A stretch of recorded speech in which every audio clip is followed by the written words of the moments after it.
J'ai vécu mon adolescence dans une chambre de 10 mètres carrés, au premier étage d'une maison posée dans un lotissement pavillonnaire, dans une ville de 20 000 habitants, d'origine principalement ouvrière.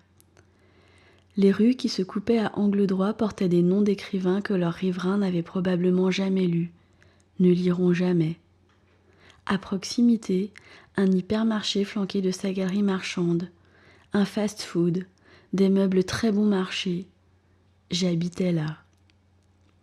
Dans la chambre sous les toits, la tapisserie était saumon, finement nervurée, soulignée par une frise fleurie ridicule. Plus tard, la moquette vert d'eau sera remplacée par du parquet. Le mobilier était très simple, mais de bonne qualité, solide, deux attributs qui l'emportaient sur l'esthétique. Mes parents avaient pensé que je garderais mes meubles une fois adulte, comme si je n'étais pas susceptible de changer, comme si je laisserais leur goût, leur choix, avoir une place chez moi. Dans cette chambre, j'ai eu 4 activités principales. J'ai lu, j'ai écrit, j'ai travaillé et j'ai rêvé.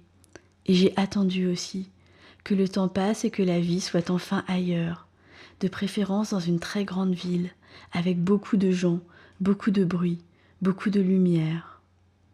J'ai lu, dans un éblouissement total et inoubliable, Moderato cantabile, fragment d'un discours amoureux, à l'ami qui ne m'a pas sauvé la vie, et, inévitablement, l'écume des jours, une saison en enfer, lettre à un jeune poète, les fleurs du mal, bonjour tristesse.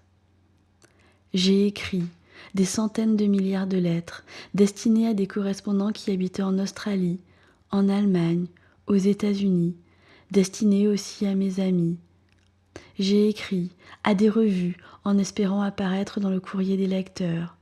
J'ai écrit pendant de longues années à un romancier qui utilisait des feuilles à petits carreaux qu'il remplissait au stylo-plume à encre noire. J'ai écrit des centaines de milliards de lignes dans des journaux intimes qui retracent avec une précision vertigineuse la vie dans un collège, puis dans un lycée d'une ville de 20 000 habitants. J'ai écrit aussi des centaines de milliards de lignes qui composent des récits, des nouvelles, et une fois, à 17 ans, une sorte de roman. J'ai travaillé, forcé et forcené, les versions et les thèmes latins, la mitose, la méiose, la mitochondrie, les suites, les dérivés, les tangentes, les fonctions, les équations, les forces, les barycentres, et tant de choses qui se comptaient et qui ne comptaient pas, et que j'ai donc oubliées. J'ai rêvé au pays que je traverserais, au garçon que je rencontrerais, à la fille que je deviendrais, avec quel genre de coiffure, quel genre de chaussures, quel genre de posture, quel genre de métier, quel genre de voix, quel genre d'amis, quel genre de parfum. J'ai cherché. J'ai eu bien souvent envie de mourir, parce que c'était trop long d'attendre, parce que c'était trop dur d'être seule, parce que tout était trop étroit et trop vaste à la fois. Je n'avais plus envie de vivre, mais je ne savais pas comment mourir. Alors je m'allongeais sur mon grand lit et je laissais passer les heures en silence, perforant le plafond de mon regard triste, espérant que quelque chose se produise, sans savoir comment le provoquer. J'ai écouté les Beatles, Pulp, Divine Comedy, Alain Souchon et Laurent Voulzy. J'ai guetté à la radio la diffusion des chansons que j'aimais bien, et je déclenchais alors à toute vitesse l'enregistreur sur mon lecteur de cassette. Je trouvais cette petite manipulation tout à fait grisante.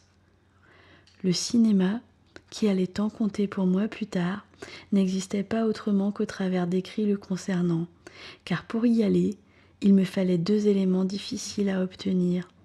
Un peu d'argent pour le film et le trajet en bus, et l'autorisation de sortir. Je me contentais de compulser sans fin une encyclopédie du 7e art, jusqu'à ce que je croise dans une médiathèque les cahiers du cinéma, que j'avoue avoir parfois voulu voler. Peut-être même l'ai-je fait. À 16 ans, en classe de première, une rencontre a changé ma vie. Suite à une rupture amoureuse, mais je ne le savais pas encore, JM a quitté la région parisienne pour venir enseigner le français et le théâtre dans mon minuscule lycée. Il portait de très beaux costumes, de longs manteaux en laine, des écharpes en cachemire et un parfum singulier.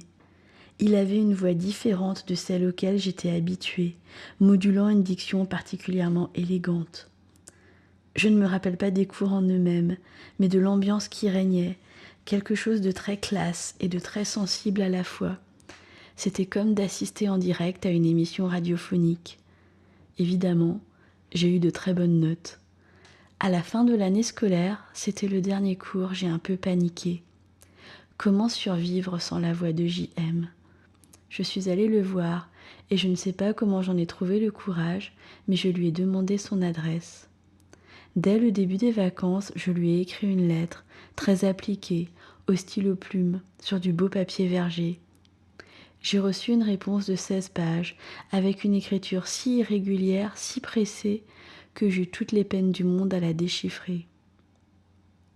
J'ai compris en lisant cette lettre qu'un ailleurs serait possible, mais qu'il faudrait pour cela se séparer de l'enfance, de la famille, au risque de ne plus s'entendre, au risque de déplaire, au risque de mal s'aimer, un temps ou longtemps, mais que ce n'était qu'à ce prix que je pourrais vivre une autre vie, la mienne. L'année suivante, je passais beaucoup de temps auprès de JM.